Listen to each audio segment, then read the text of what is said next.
There is a fundamental truth that if lived out fully will change the trajectory of your life, your biology, and your destiny. That truth is this: act as if God is within you, not around you, not watching you, not judging you from a distance, within you. When you wake up in the morning and put your feet on the floor, what would shift if you knew, truly knew, that infinite intelligence, creative power, and divine order were encoded in your cells, humming in your neurons, and directing your heart? Your nervous system is not just a collection of impulses, it is a conduit. Your brain, constantly adapting and rewiring, responds to the quality of questions you ask and the identity you adopt. If you live like a victim, the brain confirms. If you live like divinity walks within you, the brain recalibrates, neurons fire differently, patterns change, energy increases, the mind responds to direction, and belief shapes biology. When you act, not passively hope, but act with the conviction that the sacred resides within, your posture changes, your focus sharpens, your emotional resilience compounds. You stop outsourcing your power to circumstances and start generating power from alignment. That's not philosophy. That's physiology. This isn't about ego or superiority. This is about radical responsibility. Because if God is within you, every word you speak becomes sacred. Every moment of laziness becomes a misalignment. Every act of discipline becomes a form of prayer. Your health, your work, your relationships, they're not separate from the divine. They are how the divine expresses itself through you. So when you face fear, step forward. When you're tired, remember who breathes life through you. When you're tempted to quit, recall that the same force that shapes galaxies lives in your chest. The breath you're taking now, that's proof. Proof that you are not alone. That power is not external. It's coded in your very DNA. It doesn't matter what you've done or what you've failed to do. The question is, will you act now in accordance with what you are truly made of? You want transformation? Anchor your identity to something unshakable, something eternal. You are not just a name, not just a role, not just a body. You are a channel of intelligence, compassion, and order. When you move, the universe echoes back with clarity and direction. Every time you sit down to work, act as if God is within you. When you speak to someone you love, act as if God is within you. When you're tempted to drift into distraction, act as if God is within you. Because if you truly did that, every choice would elevate you. Every action would build momentum toward becoming unstoppable. Not just for yourself, but for the people who need your strength. This is not about religion. It's about alignment, integration, purpose. It's about waking up the divine circuitry you were born with and using it to serve, to build, to love, and to become who you were always meant to be. You want to change your life? Don't wait for permission. Don't wait for signs. You are the sign. You are the sign. The way forward is through action, repeated, intentional, sacred action. Neuroplasticity, the brain's ability to rewire itself based on experience, repetition, and thought, is one of the most powerful forces governing human change. But what shapes this process most deeply isn't just what we do. It's who we believe we are. Identity acts like a command signal for the brain, directing where growth, reinforcement, and change should occur. In other words, the brain listens carefully to your sense of self and remodels itself to reflect it too. When you repeatedly affirm a particular identity, whether consciously or unconsciously, the brain begins to allocate resources to reinforce that narrative. If someone repeatedly thinks, I'm lazy or I'm not good under pressure, neural circuits associated with avoidance, hesitation, and stress become more active and efficient. The person's physiology begins to conform to this story. But if instead the narrative shifts to something like, I am a focused and disciplined person, even if it doesn't feel entirely true yet, the brain begins to rewire accordingly. This is not about delusion. It's about instructing the nervous system through intentional self-definition. Neuroplasticity isn't passive. It follows the instructions it receives. Identity is a language the brain understands with precision. That's why people who undergo genuine transformation rarely begin by changing everything at once. They begin by upgrading their internal narrative. They begin acting as if they are already who they want to become. And the brain, receiving this input through behavior, language, and thought, responds by strengthening neural connections in alignment with this emerging identity. For example, when a person who struggles with focus begins to say, I am someone who pays close attention to what matters and then makes small daily decisions in alignment with that belief. like putting the phone away during deep work or setting clear boundaries around distractions. Their brain distractions begins to adapt. The prefrontal cortex, responsible for attention and executive function, becomes more active and efficient. Synaptic connections related to self-discipline are reinforced. Neurochemicals like dopamine begin to spike, not just with random rewards, but with the fulfillment of purposeful tasks. This rewiring doesn't just make better behavior easier, it makes it feel more natural because it matches the internal identity being cultivated. On the flip side, if someone maintains a disempowered self-image, even with all the tools and habits at their disposal, transformation remains superficial. That's because their nervous system is still serving an outdated blueprint. Long-term behavioral change depends on a consistent internal message. This is who I am now. That identity must be lived, not just repeated. Repetition without emotional alignment creates friction. Repetition with identity creates flow. Yeah. It's also important to realize that identity isn't static. It's plastic, just like the brain. It can be redesigned and reshaped at any age. Research has shown that even older adults can form new neural pathways by embracing new roles, learning new skills, or adopting different ways of thinking. The speed of that change may vary, but the capacity remains. Identity can evolve, and when it does, the brain follows suit. This principle explains why acting as if is such a powerful lever.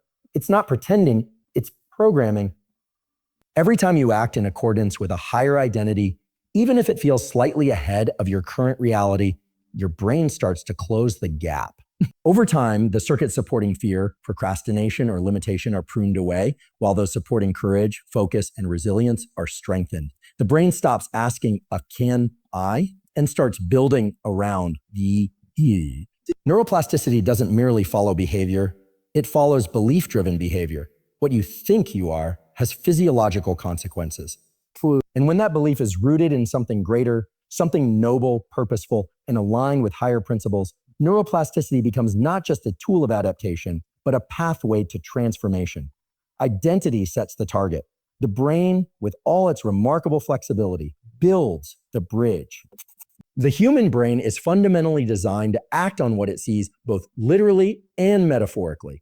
Vision, in the deepest sense, serves as the internal compass that guides behavior, energy allocation, and decision-making. It isn't just about having goals or setting intentions. Vision creates a template within the nervous system that determines how we interpret reality, how we move through challenge, and how we engage with the future. When the vision is clear, action becomes coherent. When the vision is fragmented or absent, action becomes reactive, inconsistent, and often self-defeating. The visual system is directly connected to the brain's most powerful circuits for motivation and movement. The eyes are not just passive receivers of information. They're an extension of the brain itself. When we fixate on something in our environment, when we narrow our gaze and focus, the brain shifts into a mode of action. It primes the body to move toward what it sees. This process, known in neuroscience as the perception-action cycle, demonstrates how intimately vision and movement are connected. The same principle applies internally. When we create a mental vision, a clear, emotionally resonant image of who we want to become or what we want to create, the brain responds as though it were real. It starts organizing thoughts, behaviors, and physiological responses around that internal image. This is why vague goals lead to vague outcomes. If the brain doesn't have a clearly defined target, it cannot organize an effective strategy. But when a person sees themselves vividly as someone who is disciplined, healthy, purposeful, or creative, their brain begins to wire in alignment with that identity. Dopamine, the chemical of motivation and reward, begins to flow not just when they achieve something, but even in anticipation, because the brain is responding to the emotional salience of that future image. The clarity of vision also regulates energy. And people often talk about lacking motivation, but the root of that fatigue is usually a lack of compelling vision. Without a powerful internal image to move toward, the nervous system drifts. Energy is leaked into distraction, hesitation, and anxiety. But when vision is strong, the system becomes energized. The body knows where to go, what to say yes to, and what to ignore. The frontal lobes, responsible for planning and decision-making, activate in a structured, efficient way. The person becomes more selective with their time, more deliberate with their habits, and more resilient in the face of obstacles. Vision also regulates emotion. When we're anchored in a meaningful future, short-term setbacks lose their power. The brain views them not as threats, but as steps. And this reframing isn't philosophical, it's physiological. A clear vision reshapes how we experience discomfort. It turns anxiety into readiness, pain into information, and struggle into fuel. The vision becomes the stabilizing force that allows the system to stay regulated, even under pressure. Even in uncertainty, vision provides direction. It doesn't guarantee the absence of chaos, but it gives the nervous system a framework to move forward through it. Without vision, the default becomes survival, short-term gratification, reactive behavior, and emotional volatility. With vision, the system shifts into creation mode. It begins building, adjusting, and pursuing with clarity. What we fix our mind's eye on, we begin to move toward. That is not just poetic. It is neurobiological. The structures of the brain, the basal ganglia, the prefrontal cortex, the limbic system, all start aligning toward a target we consistently visualize. This is why repetition matters. The more frequently a vision is rehearsed, the more real it becomes to the brain, and the more automatic action becomes in service of that vision. Ultimately, we act in alignment with what we consistently see internally and externally. If we change what we see, we change what we do. The nervous system does not resist action when it knows where it's going. It simply follows the signal, and vision is the signal. Presence is not merely about being physically in a place. It's about having your attention, energy, and awareness fully aligned in the moment you're living. When a person is truly present, the nervous system organizes itself with precision. Presence engages the full capacity of the mind and body, unlocking a kind of grounded strength that can't be accessed through distraction or divided focus. It's not passive. It's a deeply active and alert state, a direct channel into power that already exists within. When you are present, you are no longer operating from conditioned reactions or mental projections about the future or past. You're interacting with reality as it actually is, not through the distorted lens of worry, regret, or anticipation. The brain shifts out of default mode network activity, the state associated with mind wandering, and into task-oriented neural circuits. This change leads to better memory encoding, improved emotional regulation, and higher quality decision-making. In essence, presence reclaims the energy that's typically dissipated across countless mental tabs open in the background of your awareness. Presence also changes how you relate to others. When you look someone in the eyes and you are fully there, not trying to get to the next sentence, not thinking of what to say, not checking your phone, you create safety. You create trust. The nervous system of the person across from you can feel it. Humans are wired to detect the quality of another person's attention, and presence sends a signal of integrity and strength. It tells the world, I am here. I am not escaping. I am available for truth. This is a rare kind of power, quiet, centered, and magnetic. Being present also influences physiology. Heart rate variability increases, stress hormone levels drop, and the breath deepens. Cortisol gives way to coherence. The mind slows down, not in lethargy, but in precision. The breath becomes the anchor point, a physical representation of presence, always available. Each inhalation becomes an opportunity to return, to ground, to notice. The very act of redirecting awareness to the present trains the brain to stop reacting and start responding. This kind of presence must be cultivated. It requires effort, not effort in the sense of tension, but in the sense of intentional redirection. It's the willingness to bring attention back again and again, despite the temptation to drift. Over time, this redirection builds strength in the attentional networks of the brain, particularly in the anterior outer cingulate cortex and prefrontal regions. This rewiring makes presence easier to access and more stable, especially under pressure. What's profound is how presence amplifies performance. In sports, in art, in conversation, in leadership, when the full system is oriented to the now, action becomes fluid and intelligent. There's no wasted energy. There's no overthinking. The nervous system becomes optimized for real-time feedback. Flow states emerge more readily. Creativity and clarity replace hesitation and self-doubt. Even a few minutes of deep presence can do more than hours of distracted activity. Presence also invites something sacred into ordinary moments. When you are fully here, even the simplest actions, breathing, walking, speaking, become powerful. You are no longer trying to escape life or fast forward through it. You meet it. And in meeting it, you become attuned to the deeper intelligence guiding it. That is where power lives, not in control, but in alignment. To live with power is not to dominate your environment, but to meet it. Meet completely. To stop hiding in the future, to stop looping through the past, and to begin acting from the still, awake space that only the present can offer. You return to this space even for a breath. You reclaim part of yourself. The more you do, the more life starts responding, not to your effort, but to your presence, because presence is power. It's the access point to everything that truly matters. The human body is not a fixed machine. It is a living system constantly adapting to what we repeatedly do, feel, and think. Behavior is not separate from biology. It shapes it. Every action sends a signal, and the body responds. Whether we realize it or not, our habits, routines, posture, speech patterns, movement, and even the tone of our thoughts are continually instructing our biology on how to operate. The nervous system is listening. The immune system is responding. The hormonal system is adjusting. Behavior, then, is not just something we do. It's something that actively informs who and how we become at the physiological level. When you change your behavior, even in small ways, you trigger a cascade of biological responses. Wake up early and expose yourself to natural sunlight. Your circadian rhythm begins to realign. Cortisol pulses more appropriately. Melatonin production shifts, and your sleep improves. Move your body deliberately each day. Your metabolism recalibrates, your brain chemistry changes, and neurotrophic factors like BDNF increase, supporting learning and memory. These aren't abstract improvements. They are measurable shifts driven by consistent behavioral inputs. What you do tells your body what to prepare for.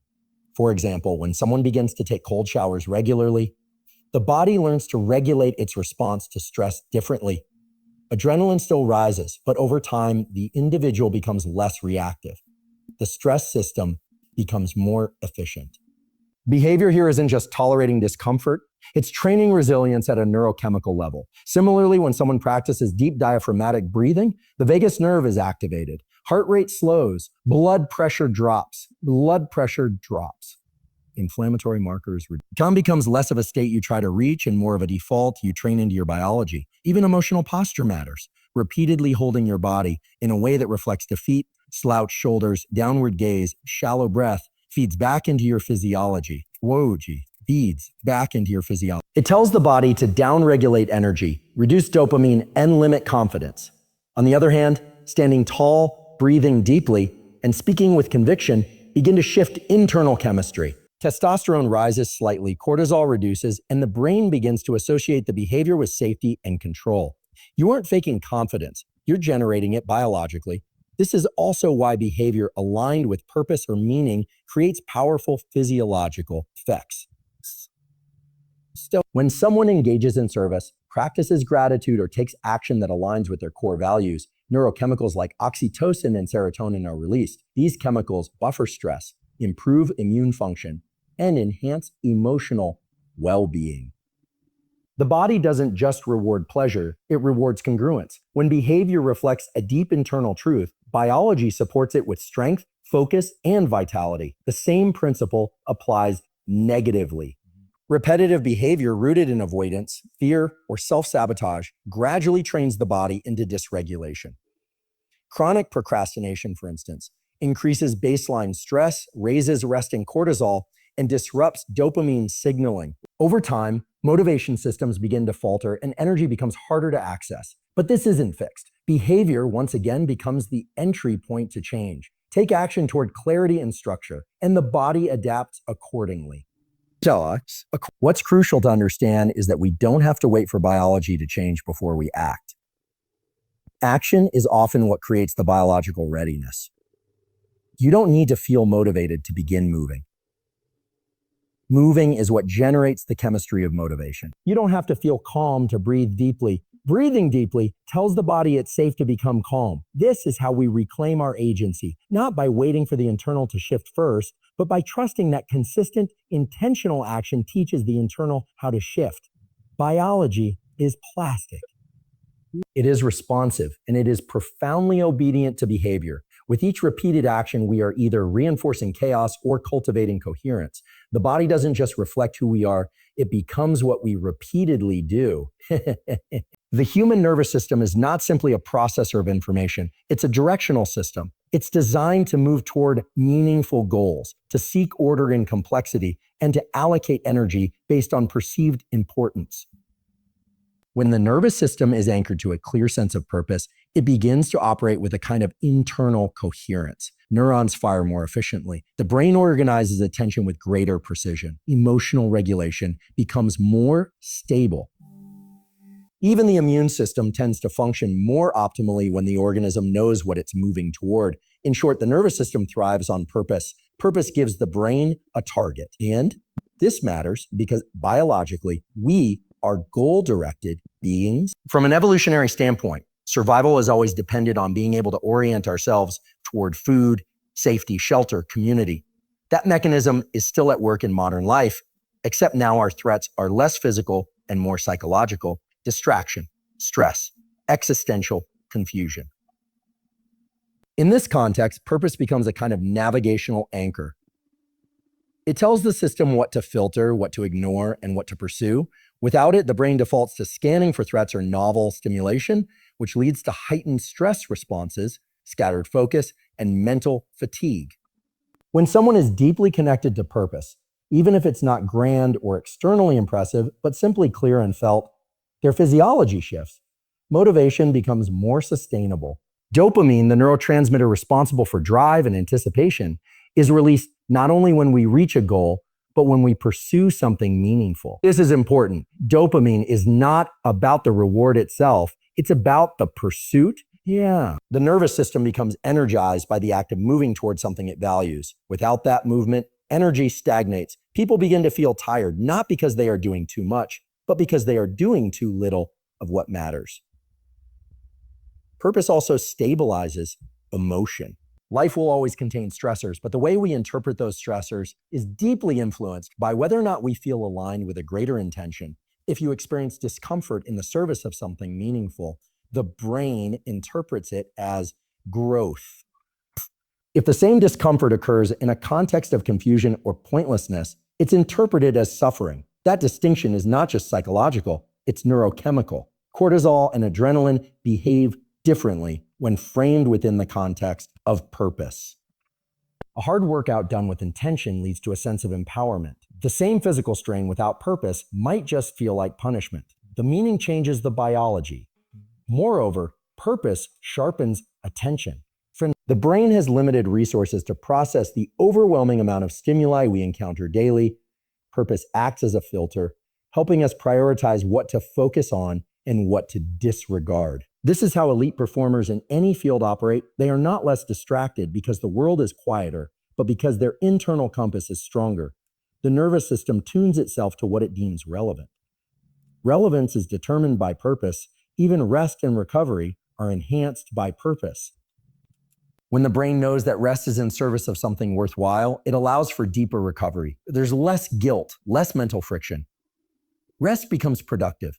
Sleep quality improves. The parasympathetic nervous system activates more efficiently. The body knows it is preparing for something significant, and it recovers accordingly. A lack of purpose, on the other hand, leaves the nervous system in a kind of low-grade alert. Without a clear direction, it continues to scan, continues to search, continues to overthink.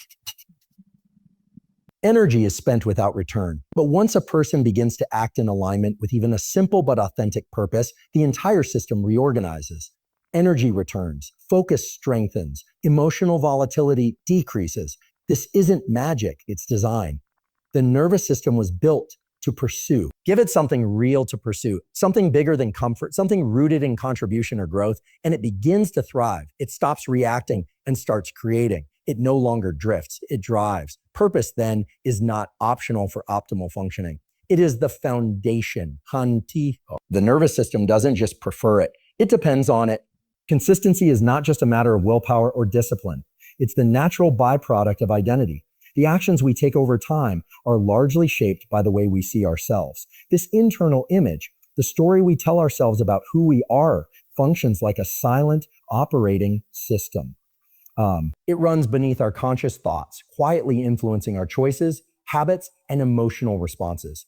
When self-image is aligned with the behavior we desire, consistency becomes almost effortless. When it's misaligned, even the best strategies collapse under internal resistance. Every human being has a self-image, whether it's been consciously crafted or unconsciously absorbed. It's formed through past experiences, social feedback, early conditioning, and repeated self-talk. Over time, these layers create a kind of internal truth about what we are capable of, what we deserve, and how we behave. This truth doesn't necessarily reflect reality, but the nervous system treats it as real. And the brain, being a prediction machine, constantly seeks to act in ways that confirm this image. This is why people sabotage their own success, not because they don't want to succeed, but because success contradicts the internal map of who they believe themselves to be. When someone holds the identity of, I'm inconsistent, or I never finish what I start, the nervous system works to preserve that image, even if it's painful. The subconscious doesn't aim for happiness. It aims for familiarity. Familiar patterns feel safe, even when they limit us. So the person may start a new habit, feel motivated for a few days, then unconsciously revert back. Not because they lack desire, but because they haven't upgraded the identity that drives the behavior. Behavior that doesn't match self-image creates internal dissonance, and the system will do whatever it takes to return to alignment, even if that means undermining progress. The opposite is also true. When someone begins to truly see themselves as a disciplined person or someone who keeps their word, their nervous system organizes around that belief. The brain begins to filter decisions, emotions, and energy in a way that protects that identity. This isn't about forcing yourself into rigid routines. It's about living in accordance with who you believe you are. If that belief is rooted in strength, integrity, and growth, consistency becomes a form of integrity rather than effort. One of the most powerful ways to build a new self-image is to link it directly to action. Instead of trying to think your way into a new identity, you act as if it were already true. Each small action becomes a vote for that new identity. If you meditate for 5 minutes, you're not just reducing stress, you're reinforcing the belief, I'm someone who prioritizes inner clarity. If you exercise when you don't feel like it, you're not just moving your body, you're proving to yourself that you're disciplined.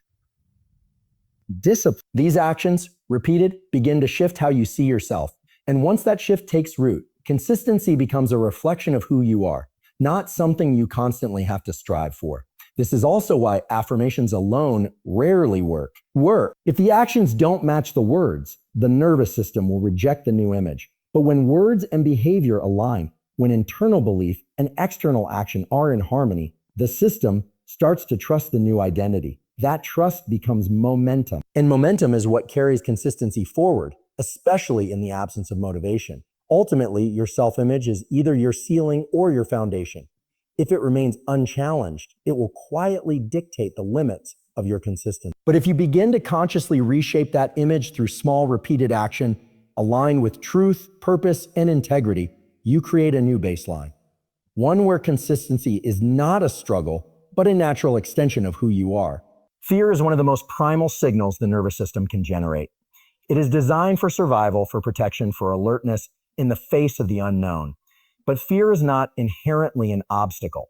It becomes one only when misunderstood or resisted. At its core, fear is simply high energy, activation of the system, readiness to respond. And like all energy, it can be directed. When fear is acknowledged, welcomed, and repurposed, it becomes fuel. It sharpens focus, strengthens resolve, and deepens access to personal power.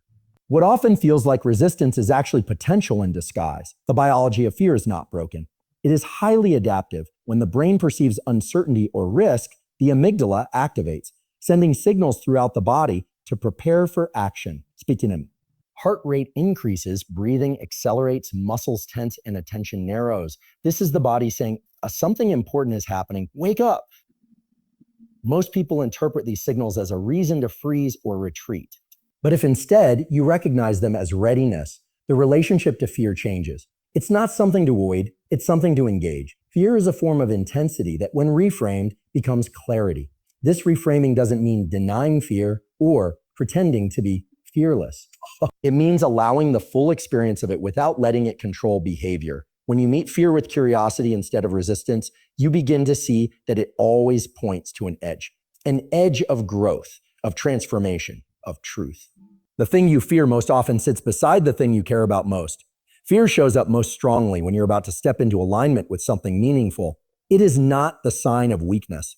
It's often the signal of deep importance. High performers across every field, from elite athletes to special operations to public speakers, understand this. They don't try to eliminate fear. They learn how to use it. The energy that fear brings is harnessed into preparation, into heightened awareness, into precision of action. The same hormones that create anxiety, norepinephrine, are also responsible for peak performance. The only difference is context and control. When the mind interprets fear as a threat, those hormones overwhelm. When it interprets fear as readiness, those same chemicals enhance focus, speed, and strength.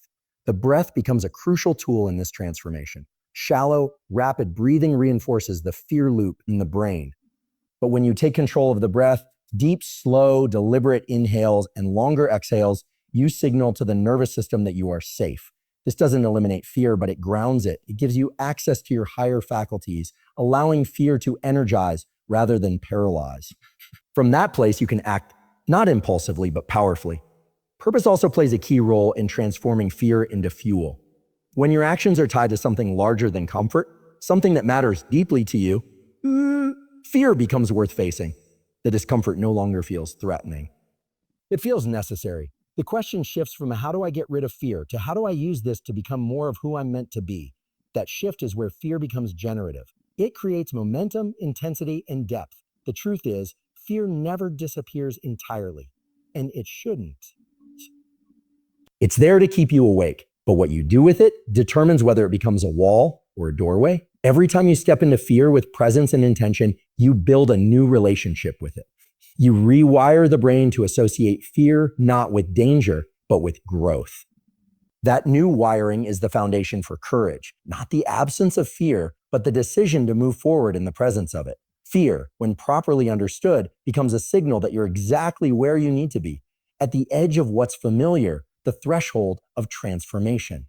The energy it brings is not your enemy. It's raw material for becoming. And when you choose to meet it, direct it, and move through it, fear stops being the thing that holds you back and becomes the very thing that drives you forward. And let this truth settle deeply. Fear is not your enemy. It is your compass. It appears not to stop you, but to awaken you. Every time it rises, it signals that you're standing on the edge of expansion.